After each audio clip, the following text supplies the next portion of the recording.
जो निहायत मेहरबान रहम करने वाला, जो इज्जत करने वाला, जो रिस्क का रज़ाक, जिसने पैदा किया और जिसके कब्ज़े में मेरी रूह है।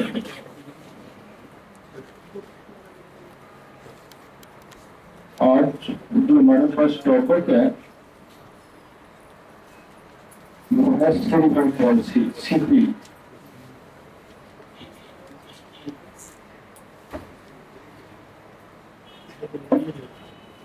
सीपी बहुत बड़ा सब्जेक्ट भी है और बड़ी बहुत इसमें बेशुमार बच्चे इन्वॉल्व होते हैं और वैसे इसकी जो प्रोग्नोसिस है वो बहुत ही दूसरे साइड पे तो बहुत ही कम होती है, लेकिन 12 होम्योपैथी में तो इसका बड़ा अच्छा स्कोप है। लेकिन आज हम इसको डिस्कस करेंगे और आपको बेशुमार ऐसे बच्चे मिलेंगे जो सेरिब्रल पॉलिसी के होते हैं। हमारे पास इस वक्त तकरीबन 15,000 बच्चा रजिस्टर है और उसमें जो मेजर बच्चे हैं, ज़्यादा बच्चे जो हैं वो सेरिब्रल पॉलिसी के हैं। तो इसलिए अगर आप माजूर बच्चों का या स्पेशल बच्चों का इलाज करना चाहते हैं या समझना चाहते हैं तो आपको सबसे पहले सेरिब्रल पॉलिसी को समझना बड़ा ज़रूरी है। What is the cerebral policy और उसका इलाज क्या है। तो इसलिए हमने पहले तो ये समझना है कि सेरिब्रल पॉलिसी है क्या और उसकी जो नॉन कॉजेज हैं एलोपैथी में या दूसरे सिस्टम है वो डॉक्टर कुरतुलैन आपको बताएंगी, लेकिन फिर मैं आपको होम्योपैथिक पॉइंट ऑफ व्यू से कि उसकी क्या कॉजेज है और उसका क्या ट्रीटमेंट है हम उसको डिटेल से डिस्कस करेंगे। हाँ जी डॉक्टर को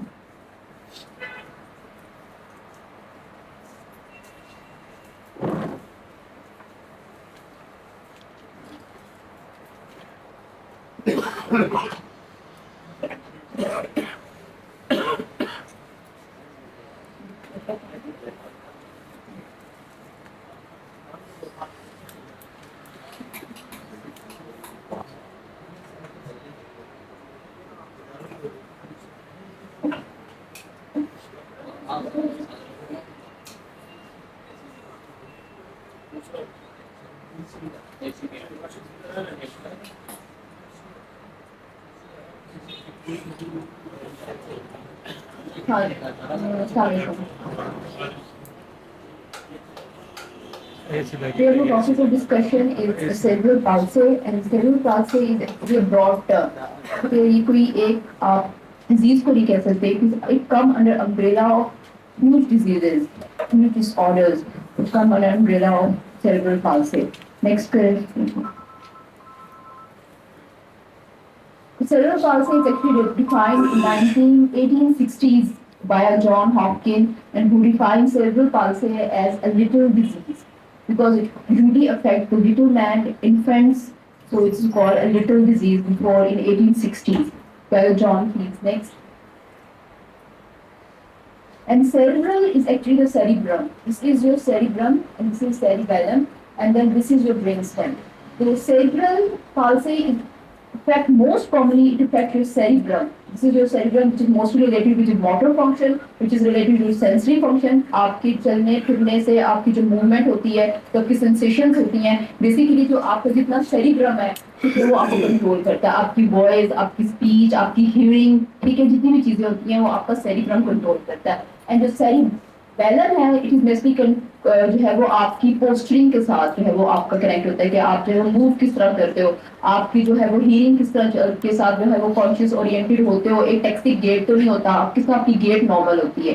तो this is mostly related with your cerebrum. और जो ब्रेन स्टेम होता है, ये आपकी इधर बहुत सी क्रेनियल नर्व्स भी होती है ब्रेन स्टेम में, जिससे आपको जो है वो सेंसेशंस आती हैं। आपके ब्रेन स्टेम से जो है वो आपकी आई जो होता है आपको देख सकते हो, इस तरह की सारी चीजें जो है आपका ब्रेन स्टेम, आपकी रिस्पिरेटरी सिस्टम, आपका कार्डियोवास्कुलर सिस्टम, ये सारा आपका ब्रेन स्टेम जो है वो कंट्रोल करता है। इसीलिए हम कहते हैं ना कि एक बच्चा है जिसका दिल तो चल रहा है, ठीक है, लेकिन अगर वो ब्रेन डेड है तो उसका ब्रेन स्टेम डेड हो चुका होता है, ठीक है, क्योंकि रिस्पिरेटरी सिस्टम आपका ब्रेन स्टेम कंट्रोल करता है। उसका दिल तो चल रहा होता है लेकिन उसकी रिस्पिरेशन नहीं होती, तो बेसिकली उसका ब्रेन स्टेम डेड हो चुका होता है। नेक्स्ट। और पाल्से क्या है? It is actually beyond lysis, loosening, मतलब लेक ऑफ मसल कंट्रोल, ठीक है। Palsy is a lack of muscle control. The cerebellum is a lack of actually your whole motor movement, ठीक है। सेरिबेरल पाल्सी जो है वो आके जाके आपका सेरिब्रल पाल्सी जो आपको सेंसेशंस को भी इन्वॉल्व करता है, but it is actually a disease of developing brain. ठीक है, जो ब्रेन जब डेवलप हो रहा होता है उसमें जब कोई ब्रेन इंजरी आती है, कोई ब्रेन लीजन होती है, तो तब आगे जाके बड़े बच्चे जो होते हैं वो सीपी बनते हैं, सीपी चाइल्ड बनते हैं। तो it is actually a disease of developing brain and it is a permanent non progressive and static encephalopathy, यानी कि ये एक स्टैटिक डिजीज है, यानी कि प्रोग्रेस नहीं करता, तो रहते हैं। मतलब इसमें ये नहीं होता कि आपको आगे जाके कोई और इश्यूज आना शुरू हो जाते हैं, स्टैटिक रहता है, ब्रेन इंजरी हो चुकी तो वो होगी, उसको कोई प्रोग्रेशन नहीं होती। ठीक है, नेक्स्ट।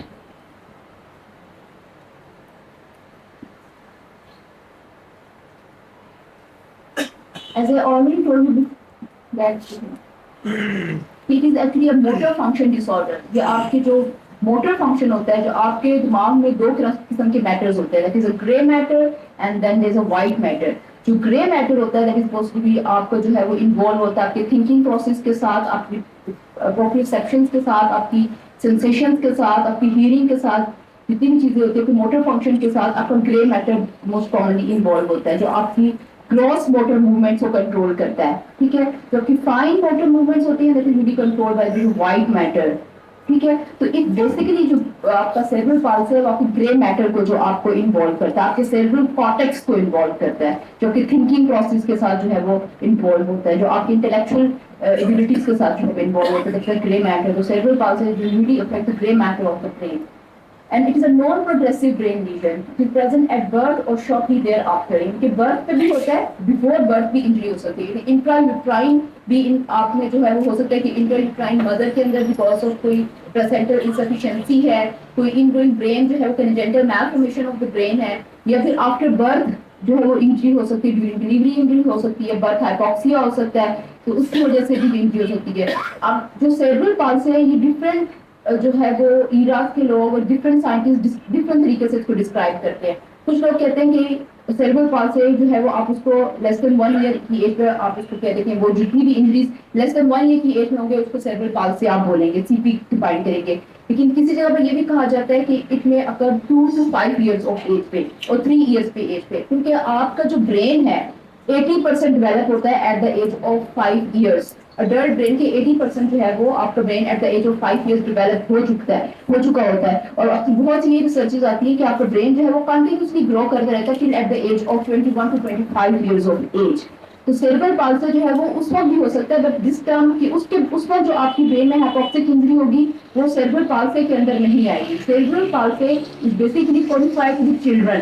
ठीक है, ये कोई आपकी ग्रोइंग ब्रेन की लीजन है, this is not a lesion of developed brain. ठीक है, it is non curable and it's a life long condition. Obviously हमारी ब्रेन एक ऐसी चीज है और आपका हार्ट एक ऐसी चीज है जो एक दफा डैमेज हो जाए, ठीक है, तो इट कांट रीजनरेट। ठीक है, आपकी बॉडी के हार्ट का और आपकी बॉडी में आपकी जो ब्रेन में न्यूरॉन्स हैं वो एक दफा डैमेज हो जाते हैं तो वो रीजनरेट नहीं होते। ठीक है, एक दफा जब ब्रेन में कोई इंसल्ट हो जाती है तो वो रीजनरेशन नहीं होती। तो इसी तरह कोई भी इंसल्ट अगर ब्रेन में होती है that is static, it can't regenerate, it can't री रिकवर। तो ब्रेन की जो लीजन भी होती है वो स्टैटिक लीजन होती हैं, क्योंकि ब्रेन के न्यूरॉन्स और हार्ट में इसीलिए जो है वो रीजनरेट नहीं होते। So it is a non-curable and it's a lifelong condition. It's a lifelong liability for the patients, parents. Next.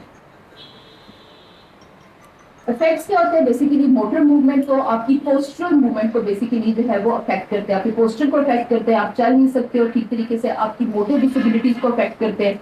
Next.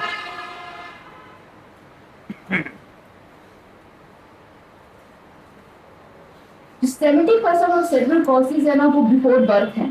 ठीक है, बर्थ में जो है वो मदर में कुछ ऐसी डिजीजेस हैं जैसे mother is diabetic, if the mother have any history of hypertension. ठीक है, ये सारी चीजें आपकी जो है वो ब्रेन की ग्रोथ को डिक्रीज करते हैं, बिकॉज हाइपरटेंशन में आपकी प्लेसेंटा की जो इनसफिशिएंसी होती है, प्लेसेंटा की जो ब्लड सप्लाई होती है मदर में वो डिक्रीज हो जाती है, ऑक्सीजन सप्लाई डिक्रीज हो जाती है। तो ऑब्वियसली जो आप न्यूट्रिशन डिक्रीज होते हैं, प्लेसेंटा जो है वो एक बेबी को ड्यूरिंग यूट्रो जो है वो बेबी को न्यूट्रिशन प्रोवाइड कर रहा होता है, न्यूट्रिशन नर्स कर रहा होता है। तो वो जब प्लेसेंटल इंसफिशिएंसी होगी ऑब्वियसली आपके ब्रेन को ग्रोथ के लिए जो है वो मल्टीन्यूट्रिएंट्स चाहिए that is come from the placenta. तो वो जो है वो अगर नहीं होगी तो तब भी जो है वो आपकी बेबी की ब्रेन को अफेक्ट होगा। तो 70% जो कॉजेज होती हैं that is occur before the birth and that really disturb the normal development of the brain. ठीक है, Some of the known causes कहते हैं कि infection during pregnancy, कोई भी infection during pregnancy है. Most common infection जो है वो torch infection है, that is toxoplasmosis, rubella, then that is जितनी torch infections आपकी जितने भी आते हैं, ठीक है, रूबेला आ गया, साइटोमेगालोवायरस आ गया, टोक्सोप्लाज्मोसिस आ गए, ये सारे infection if the mother is infected with that then baby should be present with the CP, क्योंकि ये सारे इन्फेक्शन आपके ब्रेन को इन्फेक्ट करते हैं. जैसे साइटोमेगालोवायरस है तो आपकी सेरेब्रल कैल्सिफिकेशन हो सकती है, तो ब्रेन डेवलप नहीं हो सकता सही तरीके से, अदर ऑर्गन्स को इन्फेक्ट करती है. देन जो है वो कोई यूटीआई है मदर को, ठीक है, मदर सेप्सिस में है, तब भी आपके जो है वो ब्रेन को इफेक्ट कर सकता है. Then insufficient oxygen reaches the foetus, oxygen कहाँ से आती होती है, आपकी प्लेसेंटा से आती है, तो अगर प्लेसेंटल इनसफिशिएंसी है उस वजह से होती है. Premature infant, because premature infants they have small brain, they have small neuronal system, they are more prone to develop the cerebral palsy, they are more prone to develop the hypoxic ischaemic insult, इस वजह. फिर उसके बाद asphyxia during labour and delivery. अब आपकी जो labour और delivery most important जो कॉजेज है पाकिस्तान में जो अभी तक इरेडिकेट नहीं हो सकती, that is your obstetric complications, ठीक है. डिलीवरी नहीं होती ठीक तरीके से, जो हमारी पेरिफेरीज में डिलीवरीज हो रही हैं, मदर जो है वो ऑब्स्ट्रक्टिव लेबर के साथ आती है, उधर ही बच्चे को जो है वो रिस्पिरेटरी डिप्रेशन हो चुका होता है, hypoxic ischaemic insult in vitro हो चुकी होती है. तो जो बच्चे पैदा होते हैं, हमने सुना होगा कि बहुत मोस्ट इंपॉर्टेंट क्वेश्चन जो आप पूछ सकते हो एक सीपी चाइल्ड जो आपकी मदर के पास आए कि बच्चा जी मेरा बैठता नहीं है, दे आर डेवलपमेंटल डे. एक बच्चा जो नॉर्मल बच्चा होता है वो 3 माह की उम्र में अपनी गर्दन संभालना शुरू कर देता है, 6 माह की उम्र में वो जो है वो बैठता है विद सपोर्ट, एंड 9 मंथ की उम्र में वो रोल करता है, क्रॉल करना शुरू कर देता है. मदर कहती है कि अभी तक इसके डेवलपमेंटल माइलस्टोन्स नहीं अचीव किए, तो your first question should be कि जी बच्चा पैदा होने के बाद रोया था कि नहीं, because when the baby cry आपकी जो रिस्पिरेटरी सिस्टम से ऑक्सीजन पहुंचती है ब्रेन में, ठीक है, क्योंकि बिफोर बर्थ जितनी भी ऑक्सीजन आ रही होती है दैट इज ट्रांसफर टू जो प्लेसेंटा, ठीक है. आपकी बेबी की लंग्स जो है वो ब्रीथ नहीं कर रही होती before delivery, and after delivery ये बेबी क्राई करता है तो लंग्स जो है वो ब्रीथ करना शुरू करती है, तो आपकी ब्रेन को ऑक्सीजन पहुंचती है. तो if he didn't cry for 5 to 10 minutes then he must be labelled as a CP child. आप उसको बोल सकते हो कि वो सीपी चाइल्ड लेबल्ड हो सकता है, क्योंकि दैट इज वेरी इंपॉर्टेंट. आपकी ब्रेन को 5 to 4 मिनट्स ऑक्सीजन नहीं मिलेगी, एक दफा हाइपोक्सिक इस्केमिक इंसल्ट हो चुकी तो दोबारा ब्रेन आपको रिग्रो नहीं करेगा. तो दैट इज वेरी इंपॉर्टेंट कि आप पूछो, कोई भी मदर आती है कि बच्चा जी आपका रोया था कि नहीं, इमीडिएटली आपके पास रोया था कि नहीं, क्योंकि मदर बहुत अच्छा जी नहीं रोया था, होम डिलीवरी थी, ऑब्स्ट्रक्टिव लेबर था, बच्चा नहीं रोया. तो this is very important in your history, you should ask about the mother whether baby cry और not. Then any blood diseases, blood-borne diseases, जैसे मदर जो है वो अगर if she is having any disease, sickle cell anaemia है, कोई G6PD deficiency है, mother में कोई blood inborn error of metabolism है, मदर में कोई जो है वो एनीमिक मदर है, तो वो भी आपने अगर पूछना होता है, क्योंकि this also leads to cerebral epilepsy. क्योंकि एनीमिया भी क्या होता है, आपकी बॉडी में HB आपका जो होता है हीमोग्लोबिन क्या करता है, आपकी बॉडी के डिफरेंट ऑर्गन्स में ऑक्सीजन लेके जाता है, ठीक है. तो जब आपको एनीमिया होता है तो there is a decrease oxygen carrying capacity of the blood, ठीक है, ब्लड में जो है ऑक्सीजन कैरी कैपेसिटी कम हो जाती है. तो जितनी भी ब्लड डिजीज है, फिर सिवियर जॉइंटिस को क्यों पूछते हैं, ठीक है, इसलिए पूछते हैं क्योंकि एबीओ इनकम्पैटिबिलिटी, ठीक है. ये आपको सबको पता होगा कि मदर जब ब्लड जो ही बैच करता है तो जितने लीड टू कनेक्टेरस कहता है कि this jaundice is so severe if the mother का blood, if the mother is B negative and the baby is B positive, ठीक है, उनकी ब्लड को मैच नहीं करा तो बेबी सिवियर जॉइंटिस के साथ प्रेजेंट कर सकता है. और अगर आप नहीं ट्रीट करोगे तो जितना भी जो है वो जॉन्डिस जो है वो have ability, bilirubin have ability to cross the blood brain barrier, जो आपका ब्लड और ब्रेन का बैरियर है उसको क्रॉस कर सकता है. और वही टॉक्सिक केमिकल्स आपके बेसल गैंग्लिया को इन्वॉल्व करते हैं जो आपके ब्रेन स्टेम के अंदर जो होते हैं, तो उसकी वजह से जो है वो बेबी जो है वो बिल्कुल टोनिक पोस्चरिंग होती है. अगर आप हम तो एक्सचेंज ट्रांसफ्यूजन करते हैं, ठीक है, हमें पता चल जाए कि मदर का ब्लड ग्रुप नेगेटिव है और बेबी का ब्लड ग्रुप जो है पॉजिटिव है, हम उसी वक्त जो है ब्लड क्रॉस मैच करवा के बिलिरुबिन लेवल करवा के अंडर ऑब्जर्वेशन फोटोथेरेपी के अंदर रखते हैं. और अगर ऐसा नहीं होता तो उसको कनेक्टेरस डेवलप हो जाता है, और कनेक्टेरस भी मोस्ट इंपॉर्टेंट कॉज है सीपी की, उसके बच्चे भी सेरेब्रल पाल्सी में जा सकते हैं.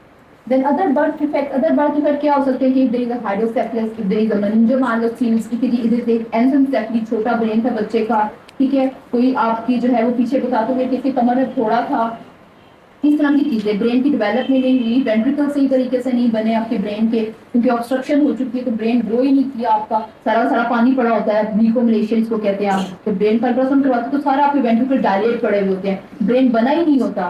तो आपको जितने भी बर्थ डिफेक्ट्स और ये बर्थ डिफेक्ट्स अब तो इतनी लेटेस्ट रिसर्च आ चुकी है कि जितने भी बर्थ डिफेक्ट्स हैं ये बिफोर डिलीवरी ही पता चल जाते हैं. और यूरोपियन कंट्रीज में और यूएस में ड्यूरिंग डिलीवरी इन बर्थ डिफेक्ट्स को जो है वो ट्रीट करके बच्चे को जो है वो एक नॉर्मल बर्थ जो है वो डिलीवर किया जाता है. And this process didn't happen in Pakistan, लेकिन बाहर की कंट्रीज में जो है वो जितने भी इन यूट्रो डिफेक्ट्स हैं वो जो है वो मदर के पेट के अंदर ही ट्रीट होते हैं और फिर जो है वो नॉर्मल बेबी जो है वो आता है, बिकॉज जो इन्वायरमेंट मदर की पेट के अंदर होती है वो आप बाहर प्रोवाइड ही नहीं कर सकते। तो प्री मेच्योर इन्फेंट्स होते हैं मोस्ट कॉमन इसलिए जो है वो सीपी होते हैं। देन ट्विन डिलीवरी के बारे में भी कहा जाता है कि जो ट्विन प्रेगनेंसी है उनमें भी जो है वो चांसेस हैं, देन दिस 20 to 20% के वो भी जो है वो उनमें भी कुछ बच्चे सीपी चाइल्ड होते हैं ट्विन डिलीवरी में। वो भी डिपेंड करता है कि कितनी जो है, क्योंकि ट्विन में ट्विन टू ट्विन ट्रांसफ्यूजन हो रही होती है तो उसकी वजह से भी हाइपोक्सिक इस्कीमिक इंसल्ट ब्रेन में हो सकती है।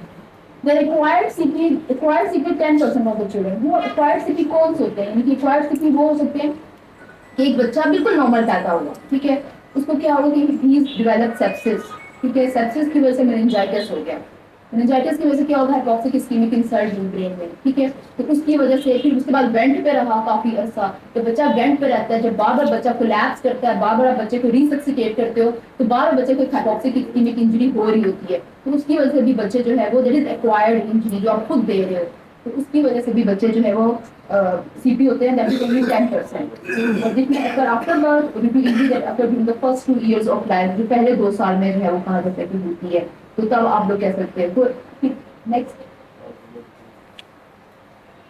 चीफ कॉज जो है वो सेरेब्रल पाल्सी की, दैट इज हाइपोक्सिक इस्कीमिक एन्केफेलोपैथी, जो आफ्टर बर्थ होती है। अगर बच्चे को ऑक्सीजन नहीं मिलती तब आप उसको लेबर करते हो, that is a delay cry history, this is most important cause of CP जो बर्थ के टाइम की होती है, एंड पाकिस्तान में ये सबसे ज्यादा मोस्ट इंपॉर्टेंट कॉज है जो आफ्टर बर्थ होती है, that is intrapartum asphyxia due to deprivation of oxygen supply to the brain. Oxygen नहीं मिली ब्रेन को, जो I already explain to you that after birth अगर बेबी क्राई नहीं करेगा, ऑक्सीजन नहीं मिलेगी, एट अ टाइम आप रिसक्सिटेट नहीं करते, तो पेरिफ्रीज में होता है जो डाई हैंडल्स बेबी होते हैं जहाँ पे प्रॉपर किस्म के जो है वो एलएचटीज नहीं होती, हॉस्पिटल नहीं होते ट्रैवल्स एरिया में, तो ये सीपी वहाँ पे बहुत कॉमन है।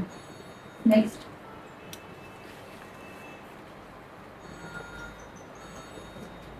टाइप्स ऑफ सीपी जो है वो डिफरेंट टाइप्स हैं, it depend upon the number of limbs involve, ठीक है, जो आपकी कौन सी लिम्स इन्वॉल्व होते हैं, for example quadriplegia in this all four are limbs, ठीक है, क्वाड्रोप्लेजिक सीपी जो होते हैं जिसमें आपकी 4 लिम्स इन्वॉल्व होती हैं, आपकी हैंड्स की, आपकी लेग्स भी इन्वॉल्व होंगे, और ये जो सीपी बच्चे होते हैं ये मोस्टली मेंटल रिटार्डेशन और इनमें जो होती है इंटेलेक्चुअल इंपेयरमेंट होती है। इन बच्चों में जो है वो सीरियल के चांसेस 70 to 60% होते हैं, इनमें झटके भी लग सकते हैं, ये बच्चे मेंटल रिटार्डेड भी होंगे, ठीक है, और ये बच्चे जो होते हैं वो मोस्ट कॉमन आप देखोगे बेड रिडन बच्चे होते हैं, ठीक है, and these patient mostly die of the respiratory tract infection, क्योंकि इनमें जो है वो आपके रिस्पिरेटरी मसल्स भी इन्वॉल्व हुए होते हैं, हर किस्म के इन्फेक्शन कैरी करते हैं, और दीज पेशेंट मोस्टली जो है वो आपके पास आपके जी सीपी चाइल्ड झटकों की वजह से आ गए और इस तरह की कॉम्प्लिकेशन के अंदर दीज पुअर प्रोग्नोसिस होता है इसका, जो आपके क्वाड्रोप्लेजिक सीपी होते हैं, they are bedridden. Then there is a diaplegic CP. Diaplegic में all 4 limbs भी involved होती हैं, legs are most really affected than arms, क्योंकि diaplegia में जो है वो आपकी legs most commonly involved होती है as compared to the arms, diaplegic CP में, लेकिन इनमें mental retardation इतनी नहीं होती। Then there is a hemiplegic CP when one side of the body is involved and the arm is more commonly involved than the leg, ठीक है, ये diaplegic CP का कैसे पता चलता है आपको, तो बच्चा जो होता है ना वो आपकी हैंड प्रेफर करता है, ठीक है, जब वो चीज पकड़ाओगे तो वो एक हैंड को प्रेफर करेगा और दूसरे हाथ को नहीं हिलाएगा, then you can deny that they have disorder of only one limb of the body। then there is a triplegic CP, 3 limbs are involved, ठीक है, आर्म्स और लेग्स जो 3 लिम्स आपके इन्वॉल्व होगी, देन 1 आर्म जो है वो नॉर्मल होती है। Then there is monoplegic, then only 1 arm is affected, usually an arm जो है वो आपकी अफेक्टेड होती है, और ये डिपेंड करता है कि क्वाड्रोप्लेजिक में कितना एरिया ऑफ ब्रेन इन्वॉल्व किया है, ठीक है, अगर आपके बहुत सेरेब्रल हेमिस्फीयर इन्वॉल्व हो चुके हैं, पूरा मोटर कॉर्टेक्स उड़ गया है तो आपका क्वाड्रोप्लेजिक हो गया, फिर आपका हेमिप्लेजिक होगा कि आपका जो half of the cerebral hemisphere is involve, तो आपका this all depend upon the कितनी एक्सटेंड ऑफ इन्वॉल्वमेंट है ब्रेन की, ब्रेन कितना डैमेज हो चुका है। नेक्स्ट दिस इज अब सीपी के आगे जो भी मैंने आपको बताई थी दैट इज स्पेसिफिक जो क्लासिफिकेशन है, स्पास्टिसिटी होती है, रिजिड टोन होती है, ठीक है, और ये आपके मोस्टली कौन से होते हैं specificity because of the involvement of your cortex आपके थॉट प्रोसेस से भी इन्वॉल्व होता है, आपकी मूवमेंट से भी इन्वॉल्व, आपकी कंट्रोल करता है और आपकी सेंसेशन को इन्वॉल्व करता है। तो स्पेसिफिसिटी जब भी होगी, जब एक सीपी होते हैं जो बहुत टोनिक पोस्चर होते हैं, बिल्कुल अकड़े हुए होते हैं और फिट्स होते हैं, उनकी टोनिक रिजिडिटी होती है, तो that is most commonly involve because of the involvement of cortex.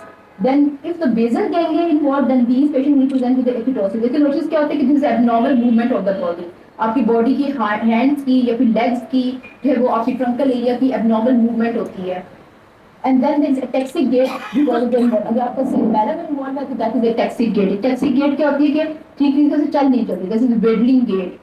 ठीक है, next the type of spastic CP जैसे मैंने हेमिप्लीजिया बताया था कि वन आर्म इन्वॉल्व हुई है, देन डायप्लीजिक में आपकी बोथ आर्म्स और legs are most commonly involve होती है। टिप टॉप वॉकिंग होती है इन बच्चों की। ये जो आपकी सीपी चाइल्ड है जो डायप्लीजिक होते हैं उनको अगर आप चलाते हो तो उनकी टिप टॉप वॉकिंग होती है। टिप टॉप वॉकिंग और बहुत सी डिजीज होती है लेकिन सीपी चाइल्ड में टिप टॉप वॉकिंग होती है, अपने टिप टॉप पे वॉक करते हैं। तो अगर कोई बच्चा इस तरह टिप टॉप पे वॉक करता है, ठीक है, अदरवाइज हेल्दी नॉर्मल है, तो उसको जो आप कर सकते हो क्योंकि ब्रेन इंसर्ट है इसमें। Then there is a quadriplegic, and whole limbs are affected. इनके सब जो है वो आपकी limbs affect होती है।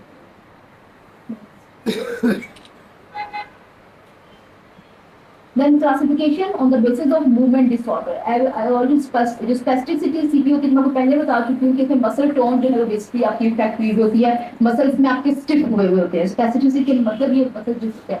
Then is the effector CP, which is known as dyskinetic CP, जिसमें आपकी body की movement affect हुई होती है, जिसमें अनकोऑर्डिनेटेड मसल मूवमेंट होती है, जिससे बच्चा जो है वो स्ट्रेट नहीं चल सकता, बात नहीं सही तरीके से कर सकता, ठीक है, वॉक नहीं कर सकता। तो ये आपकी एथिटॉइड सीपी होती है। Then ataxic CP that is less common, जहाँ पे आपका बैलेंस नहीं मेंटेन कर सकता, चलते चलते फ्रीक्वेंट फॉल्स की हिस्ट्री देंगे कि चलते चलते गिर जाता है, उसकी गेट जो है वो एटिक्सिक है। स्टेगरिंग गेट होती है, मोस्टली अनस्टेडी हैंड मूवमेंट होती है। तो ये आपकी जो है मोस्टली जो है वो आपके सेरिबैलम की डैमेज की वजह से होती है। देन कंबाइंड क्लासिफिकेशन में तो जो सिवियर फॉर्म के सीपी होते हैं उनमें दोनों होते हैं, उनमें एबनॉर्मल मूवमेंट्स भी होती हैं और उनमें जो है वो आपके ब्रेन भी इन्वॉल्व हुआ होता है और इसमें आपके जो है वो हेमिप्लीजिया भी होगा, क्वाड्रिप्लीजिया भी होगा, and that is associated with poor prognosis.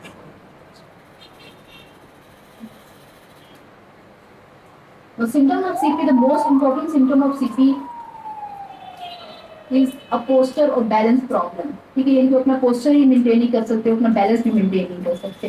Then the loss of control and coordination, यानी कि कोई कंट्रोल नहीं होता, कोई कोऑर्डिनेशन नहीं होती, they don't have thinking process, कोई बात नहीं कर सकते, हैंड राइटिंग में कोई कोऑर्डिनेशन नहीं होती, कि बोलते हैं उनको पता नहीं होता कि क्या बोल रहे हैं।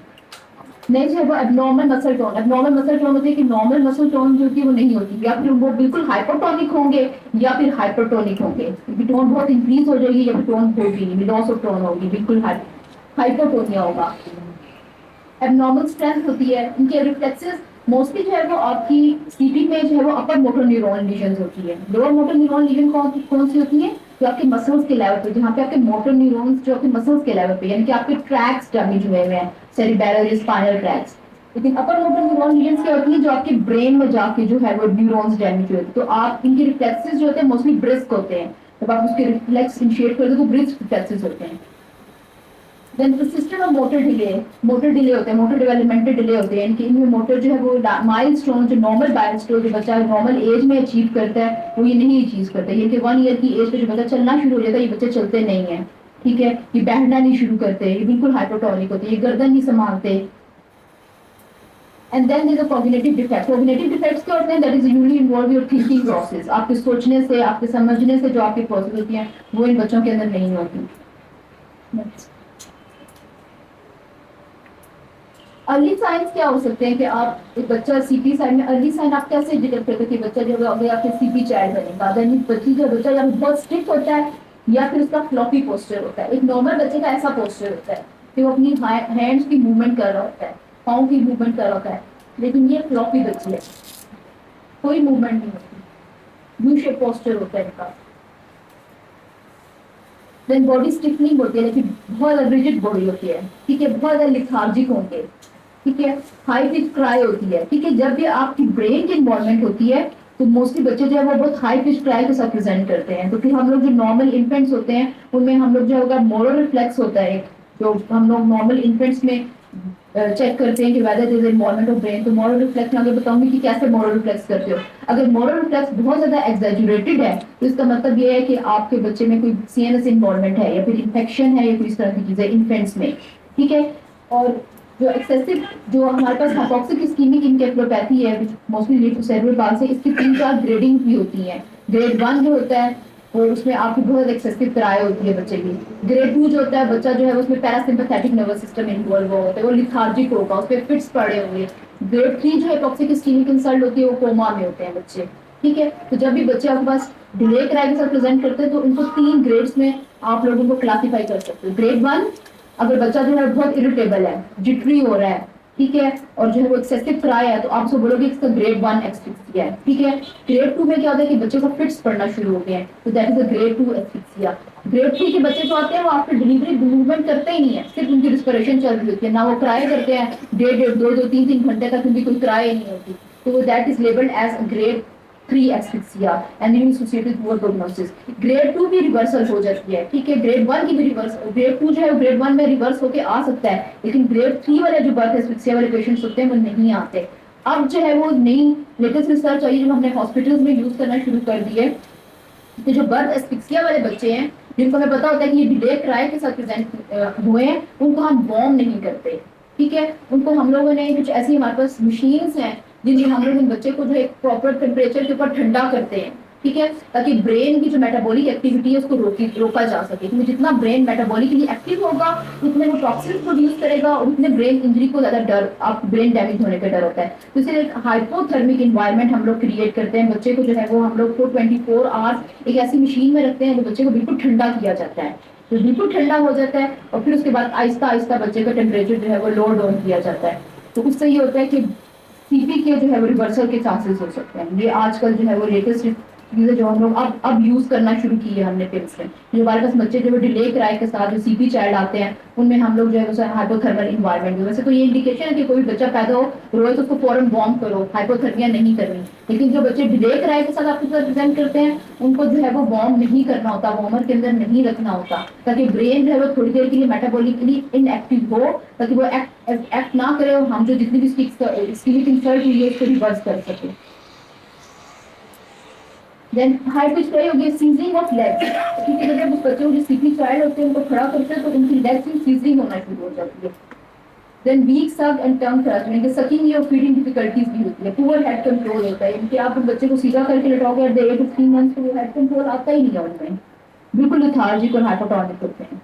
दैट इज अर्ली साइन जो आप 0 to 3 मंथ्स में जो है वो आप बच्चे में जज कर सकते हो कि whether this child is going to be CP और not. Next,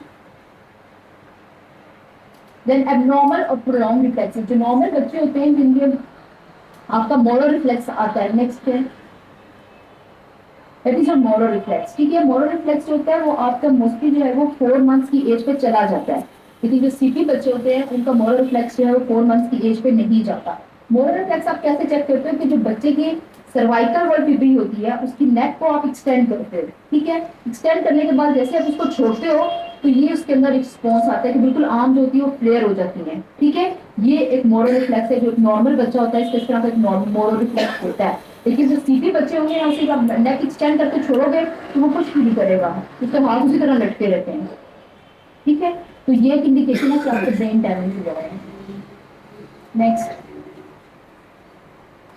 then is asymmetric tonic neck reflex. ठीक है, ये भी जो है वो आपका 6 मंथ की एज पे चला जाता है। ठीक है, बच्चों को देखा होगा कि वो इसी पोस्टर में छोटे बच्चे सोते हैं। ठीक है, लेकिन सीपी बच्चे इस पोस्टर में नहीं सोते। ठीक है, उनकी फ्रॉक लाइक पोस्टरिंग होती है, उनकी टांगे दोनों ये टांग भी ऊपर हुई होती है। ठीक है, एक नॉर्मल बच्चा जो है वो बिल्कुल इसी तरह सोता है। आप ऑब्जर्व करके देखो, नॉर्मल बच्चा जो 2 to 3 मंथ्स का, उसको देखो तो उसकी पोस्टरिंग बिल्कुल इसी तरह होती है, लेकिन सीपी बच्चों की फ्रॉक शेप पोस्टरिंग होती है।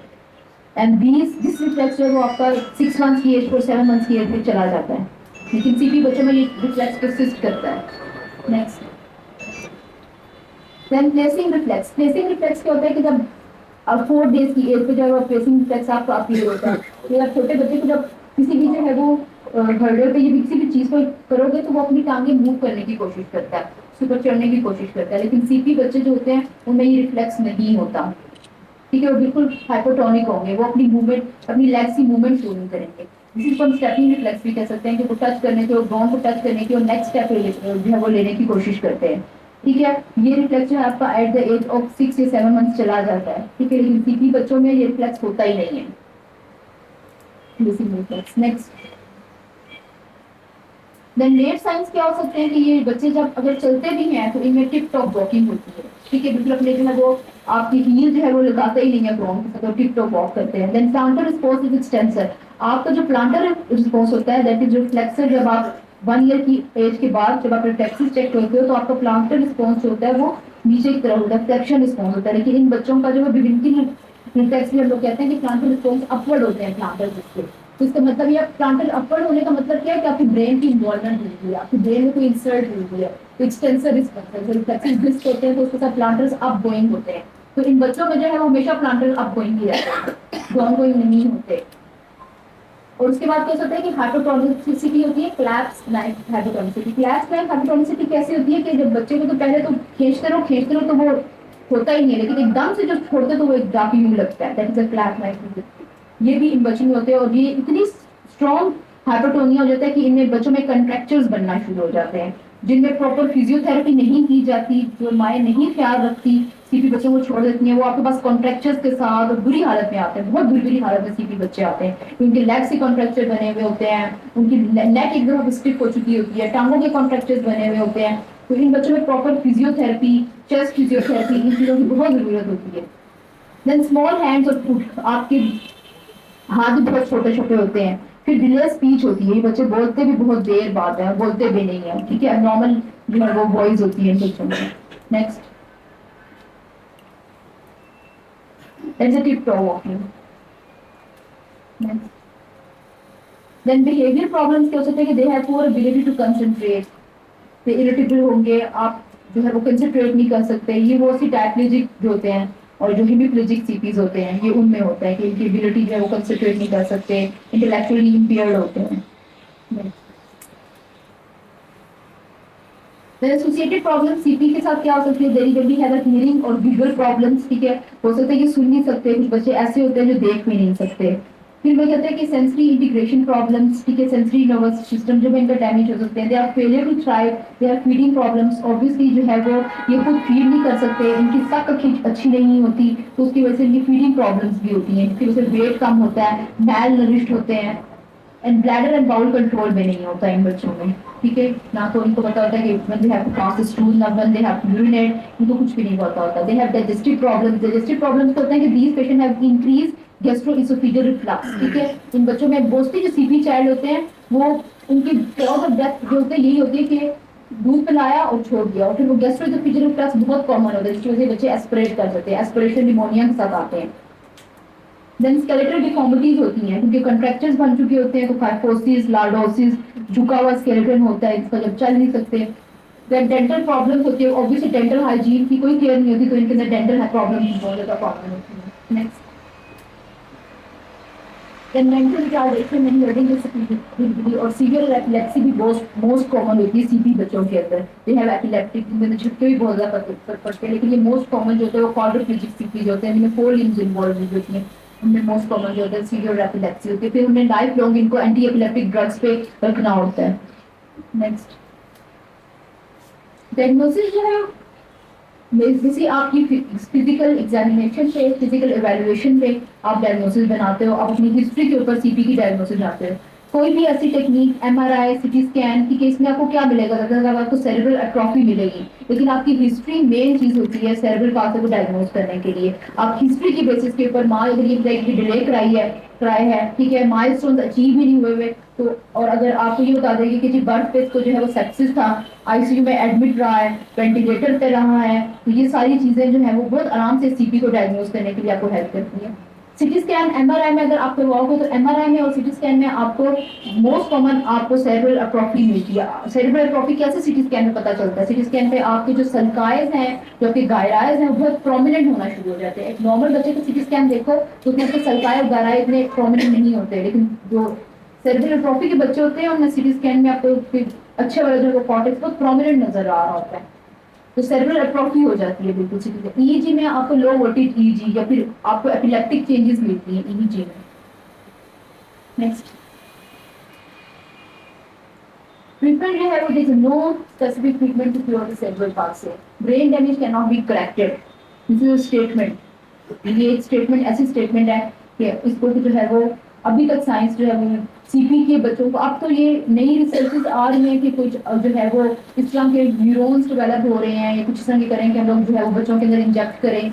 हमारे पास जो बहुत से सीपी बच्चे हैं उनके सैम्पलिंग्स करते हैं और बाहर यूएस में भिजवा रहे हैं कि कुछ ऐसे न्यूरॉन जनरेट करें जिसकी वजह से न्यूरॉन रीजनरेट हो जाए, लेकिन स्टिल जो है वो रिसर्च इज अंडर प्रोसेस, कुछ भी नहीं हो सकता। आप ये है कि आप अर्ली आइडेंटिफाई करें और मल्टी डिसिप्लिनरी केयर है, या आप उसको स्पोर्टिव केयर प्रोवाइड कर सकते हो। स्पोर्टिव केयर में यही है कि आप उसकी रेगुलरली फिजियोथेरेपी करो, ठीक है। अगर जो है वो उसकी पोस्टरिंग हो रही है बच्चे को तो आप एंटी एपिलेप्टिक्स दे दो, अगर स्टिफनिंग हो रही है तो आप जो है मसल रिलैक्सेंट्स दे दो। सीपी चाइल्ड की prognosis in our medicine is none. हम लोग जो जैसे ही आते हैं बच्चे, हम मदर को बता देते हैं कि इसके ऊपर मेहनत करने की जरूरत नहीं है, क्योंकि इसके ऊपर मेहनत इज बर्थलेस, क्योंकि ये बच्चे जो है वो आगे जाके इनके सर्वाइवल के चांसेस बहुत कम होते हैं। अगर सर्वाइव करते भी हैं तो बहुत बुरी हालत में रहते हैं ये लोग, ना तो ये खा सकते हैं कुछ, मदर और फादर की एक लाइबिलिटी होती है जिसको वो पूरी कर रहे होते हैं।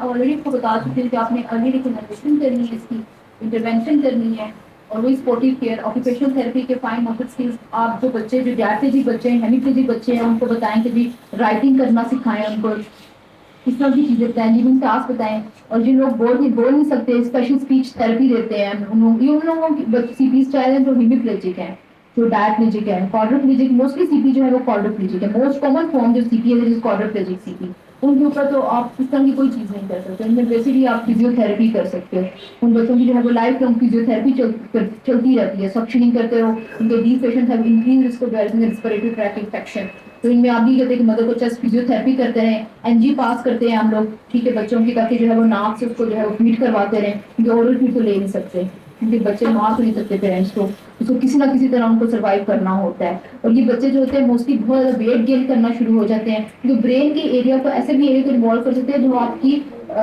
आपका ब्रेन स्टेम में कुछ आपके ऐसे एरिया भी है जो आपके हंगर को कंट्रोल करते हैं। तो जब वो डैमेज हो जाता है तो इन बच्चों को बहुत भूख लगती है, तो ये खाते हैं और फिर मोटे हो जाते हैं और बेड रिडन होते हैं और मोटे होते हैं और एक बहुत बुरी कंडीशन में सीपी जा रहा है। तो सीपी एक ऐसी टर्म है जिसकी बहुत पुअर प्रोग्नोसिस है और ये कंट्रोलेबल है। सीपी ऐसी चीज नहीं है अनटिल अनलेस कोई आपकी ब्रेन विजन ऐसी है जो डेवलपमेंटल या कंजेंटल है, ठीक है, लेकिन बाकी जो सीपी है वो कंट्रोलेबल है। अगर आप जो है वो हमारी ऑब्स्टेट्रिक कॉम्प्लिकेशंस जो है, हमारी जो बेसिकली सीपी शुरू कहाँ से होता है, मदर से शुरू होता है। अगर मदर की केयर अच्छी होगी, मदर की एंटीनेटल केयर अच्छी होगी, मदर की डिलीवरी अच्छी जगह पे होगी, तो सीपी का रेट, बाहर मुल्कों में सीपी का रेट बहुत कम है, लेकिन पाकिस्तान में सीपी का रेट इसलिए ज्यादा है कि यहाँ पे मदर केयर अच्छी नहीं है, मदर को एनीमिया, मदर को इन्फेक्शन है, कोई ट्रीटमेंट नहीं मिल रही, सीपी का रेट इस वजह से ज्यादा है, ठीक है। बाहर में तो हमारे हॉस्पिटलों में तो 1.5 केजी के बच्चे नहीं बचते हैं, तो वहाँ पे तो 1 केजी के बच्चे बच जाते हैं, प्री टर्म बच्चे नॉर्मल बच जाते हैं, 1 केजी के, 0.9 केजी के, 0.5 केजी के बच्चे, ग्राम के बच्चे बच जाते हैं, लेकिन यहाँ पे तो वो भी बचते हैं। That is a poor health system in our country, जिसकी वजह से सीपी, और सीपी एक ऐसी चीज है जो एक पूरी लाइफ टाइम चलेगी साथ आपको, मदर और फादर के लिए और बच्चे के लिए भी एक जिंदगी का आजाद होता है। इसको रोका जा सकता है अगर प्रॉपर केयर और प्रॉपर ट्रीटमेंट दी जाए बिफोर डिलीवरी।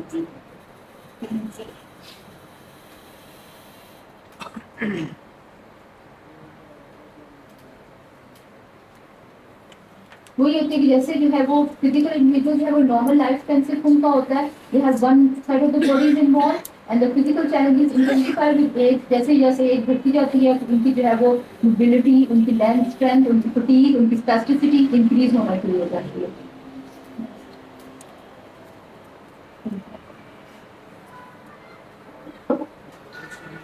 Any questions?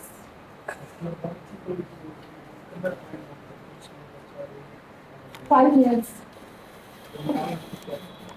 आपको मिलाना चाहिए। मोस्टली जो है वो हम बच्चे को दबाते हैं, ठीक है, सक्शनिंग करते हैं, ईटीडी पास कर सकते हैं, एमबू बैक करते हैं, तो आपको कोशिश करनी चाहिए कि विदिन 2 to 3 मिनट्स। इसीलिए जो जितने भी बड़े हॉस्पिटल हैं, क्यों कहते हैं कि टर्शरी केयर हॉस्पिटल में डिलीवरी करवानी चाहिए, तो जब वो बच्चा पैदा होता है तो उसी वक्त जो है वो एक आपका पेरीनियोटोलॉजी का यूनिटोलॉजी का डॉक्टर उसको खड़ा होता है, ऑन टेबल खड़ा होता है, जैसे बच्चा होता है उसको रिसीव करता है, उसको स्टिमुलेट करता है, उसको ट्राई करवाने की कोशिश नहीं करता। अगर विदिन 2 to 3 मिनट्स ट्राई नहीं होती तो हम लोग ईटीडी पास कर देते हैं, हम लोग एमबू बैगिंग करना शुरू कर देते हैं। That's very important. जरूरी नहीं है यूरिन पार्टी, ठीक है, स्टिमुलेशन होती है, हल्का हल्का उसके पाँव पे रब करो आप, ये आज को जो दवाइयाँ वगैरह जो कहते हैं तो पेड़ लगाना शुरू करते हो क्या कुछ करते हैं, ये कुछ नहीं है। Stimulation is just rubbing on your needs of the baby, इससे बच्चा स्टिमुलेट हो जाता है और क्राई करना शुरू हो जाता है। सक्शन करें क्योंकि निकोलियम एस्पिरेशन होती है तो प्रॉपर सक्शन की वजह से स्वेल होती है। It's proper technique perinatology tertiary care hospital में होते हैं। पेरिनियोटोलॉजी एक प्रॉपर डिपार्टमेंट है जो नियोटोलॉजी को डील करता है। मैडम ऐसा बच्चा जो कि 18 मंथ पे जो है अपने गोल्स अचीव ना कर सके, 18 मंथ पे उसे जो है वो चलना चाहिए, इंडिपेंडेंट चलना चाहिए, जी तो at the age of 2 years जो है ना वो अभी भी यानी कि माँ का सहारा लेके उंगली पकड़ के वो चल लेता है। देखिए सीपी जो है वो मोस्टली आप अब जो है कहते हैं कि 5 इयर्स की एज पे लेबल करते हैं। ठीक है, लेटेस्ट रिसर्च यही है कि आप देखो उसको 5 साल की उम्र तक या 3 साल की उम्र तक, 3 साल की उम्र तक या 5 साल की उम्र तक अगर वो नहीं करता then you have to label them as CP. ये चांसेस होते हैं कि वो 18 की एज की उम्र के बाद भी वो चलना शुरू करे। बाकी डेवलपमेंट देखें उसकी आप कि अगर वो खा अच्छी तरीके से रहा है, वो बैठ अच्छी तरीके से रहा है, वो आपको रिस्पॉन्स अच्छी तरीके से कर रहा है, तो you can't label them as CP. CP आप अब जो लेटेस्ट गाइडलाइंस है, पहले तो ये कहा जाता था कि 1 ईयर की एज पर लेबल कर दो अगर नहीं चलता, लेकिन लेटेस्ट रिसर्चेस यही है कि आप बच्चे को वेट करो for at least for age of 3 years and 5 years. 5 years की एज के बाद आप उसको अगर नहीं अचीव कर रहा गोल्स तो इनके लेबल देम एज सीपी। तो 18 मंथ्स के ऊपर पे you can wait for 3 years. इसका डॉक्टर साहब कोई डायग्नोसिस का जो है कोई शीट है, डायग्नोसिस की शीट इसकी, जी जी डायग्नोसिस गोल की जो शीट है, डायग्नोसिस गोल्स की, वो एट द एज ऑफ 18 जो है जिस तरह उसे जो है वॉक करनी चाहिए इंडिपेंडेंटली, तो अप टू 5 ईयर तक आ गई है ये।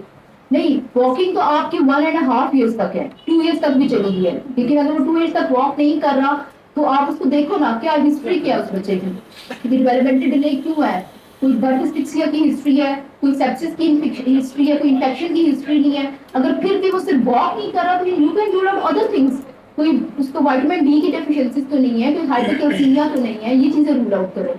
बोइंग ऑफ लेग्स तो नहीं है, ठीक है। पहले की हिस्ट्री है, कार प्रोफाइल भी पॉजिटिव था और इनके पहले था एक तो उसका भाई और उसकी डेथ भी हो चुकी थी, तो फिर तो ये है ना, जेनेटिक हिस्ट्री है ना उसकी, जेनेटिक हिस्ट्री उसकी है, तो ये भी लेवल लेवल किया जा सकता है। यस लेवल किया जा सकता है।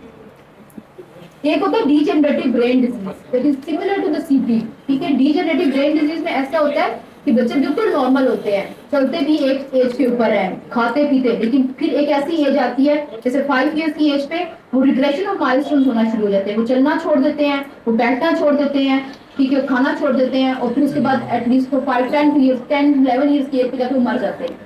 This is a degenerative brain disease. ये जो है वो इनहेरिटेड डिसऑर्डर है कि बच्चे बिल्कुल नॉर्मल होंगे आपके और फिर उनका रिग्रेशन और माइलस्टोन आना शुरू हो जाते हैं। अभी स्पीकिंग करके है कि वो दो अल्फाज लगा के बोलना उसे शुरू किया है और टार्च प्रोफाइल जो है वो उसका ठीक आ गया था और उसे एमएमआर भी लगी थी ड्यूरिंग प्रेगनेंसी। मदर को कोई इशू नहीं, मीजल्स थे मदर को, टार्च में कुछ टॉर्च इन्फेक्शन था मदर को, टार्च इन्फेक्शन था। तो हो सकता है बच्चे में हो फिर इशू। एमएमआर बच्चे को 5 साल की उम्र में लगनी चाहिए।